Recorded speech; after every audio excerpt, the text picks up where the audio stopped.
Hi everyone. I was searching around the boys' bedroom for some good books that I could read to you and some things that I could find, and especially putting together stuff for next week that we could work on. And I came across this book, Cloudy with a Chance of Meatballs. I know some of you have already heard this story, but I thought this was a great story to read to you for two reasons. One, this town is kind of flipped upside down like our town is right now, right? We're learning from home instead of in the classroom together. And two, I don't know what it looks like by your house, but at my house, it is super, super, super windy today. So I'm going to give you a little challenge to work on after I'm done reading you this story. And I also want you to pay attention to the pictures. Remember a long time ago when we read the Jan Brett stories, and she had a little picture here, then the big picture, and then another picture here? This isn't quite like that, but you'll notice something about the beginning and the end of the story if you look at the pictures, and then something in the middle is a little bit different. Okay? All right, Cloudy with a Chance of Meatballs, written by Judy Barrett, and drawings are done by Ron Barrett. See if I can get it in the frame. Okay, I think that's good. We were all sitting around the big kitchen table. It was Saturday morning, pancake morning. Mom was squeezing oranges for juice, and Henry and I were betting on how many pancakes we could each eat. And Grandpa was doing the flipping.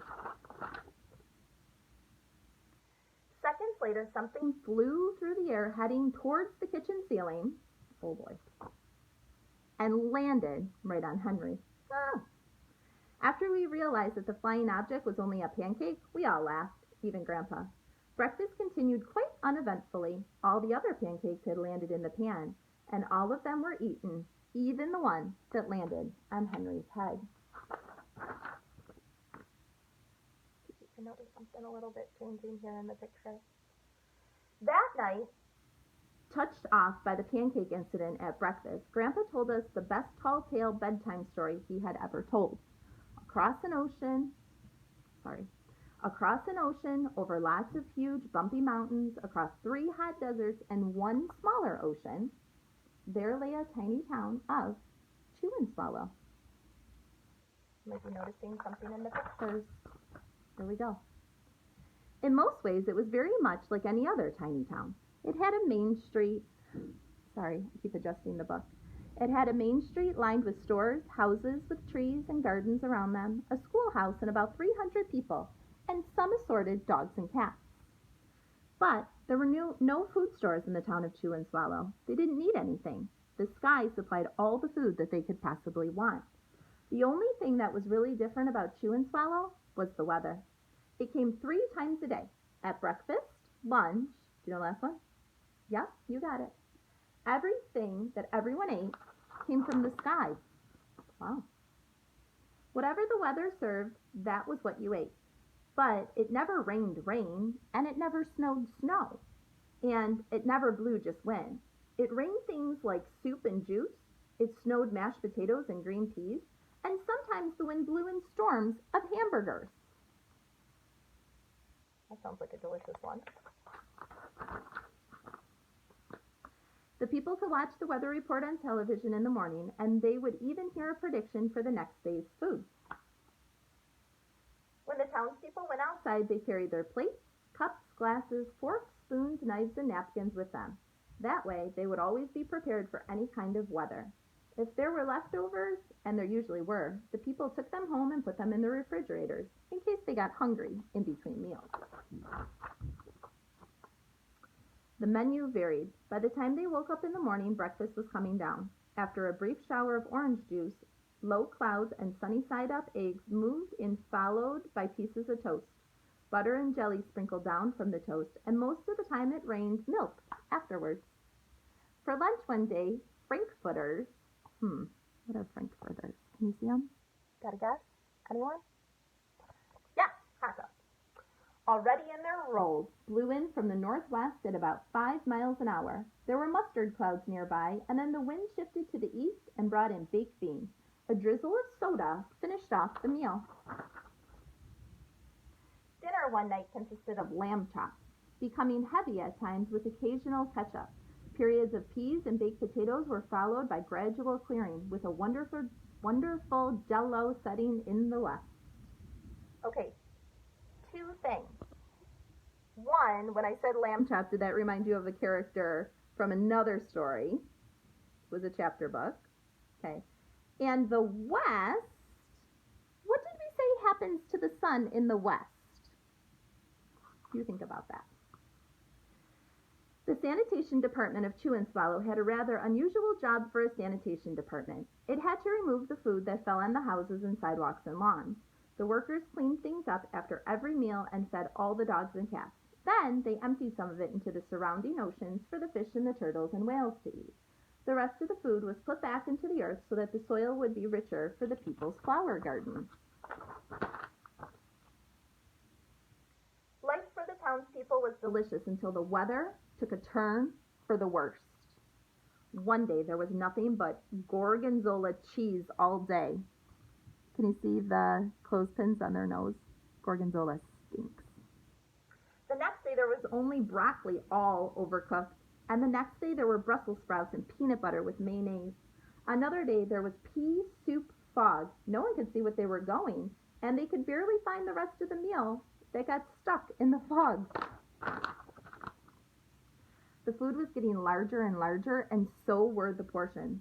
The people were getting frightened. Violent storms blew up frequently, and awful things were happening. On Tuesday, there was a hurricane of bread and rolls all day and into the night. They were soft rolls and hard rolls, some with seeds and some without. There was white bread and rye bread and whole wheat toast. Most of it was larger than it had ever seen before. It was a terrible day. Everyone had to stay indoors, and roofs were damaged, and the sanitation department was besides itself. The mess took the workers 4 days to clean up, and the sea was full of floating rolls. To help out, the people piled up as much bread as they could in their backyards. The birds picked at it a bit, but it just stayed there until it got staler and staler. There was a storm of pancakes one morning and a downpour of maple syrup that nearly flooded the town. A huge pancake covered the school, and no one could get it off because of its weight. So they had to close school. I see some stuff that's similar. Lunch one day brought 15-inch strips of cream cheese and jelly sandwiches. Everyone ate themselves sick, and the day ended with a stomachache. There was an awful salt and pepper wind accompanied by an even worse tomato tornado. People were sneezing themselves silly and running in to avoid the tomatoes. The town was a mess. There were seeds and pulp everywhere. The sanitation department gave up. The job was too big. Everyone feared for their lives. They couldn't go outside most of the time. Many houses had been badly damaged by giant meatballs. Stores were boarded up, and there was no more school for the children. Isn't this the perfect book? So a decision was made to abandon the town of Chew and Swallow. It was a matter of survival. The people glued together the giant pieces of stale bread sandwich style with peanut butter, took the absolute necessities with them, and set sail for their new rafts in a new land. Oh, come on. Okay, we're getting towards the end of the book, so notice the pictures again. After being afloat for a week, they finally arrived to a small coastal town which welcomed them. The bread had held up surprisingly well enough for them to build temporary houses for themselves out of it. The children began school again, and the children all tried to find places for themselves in the new land. The biggest change of all that they had to make was getting used to buying food at a supermarket. They found it odd that the food was kept on shelves, packages and boxes, cans and bottles. Meat that had to be cooked was kept in large refrigerators, and nothing came down from the sky except snow and rain. The clouds above their heads were not made of fried eggs, and no one ever got hit by a hamburger again.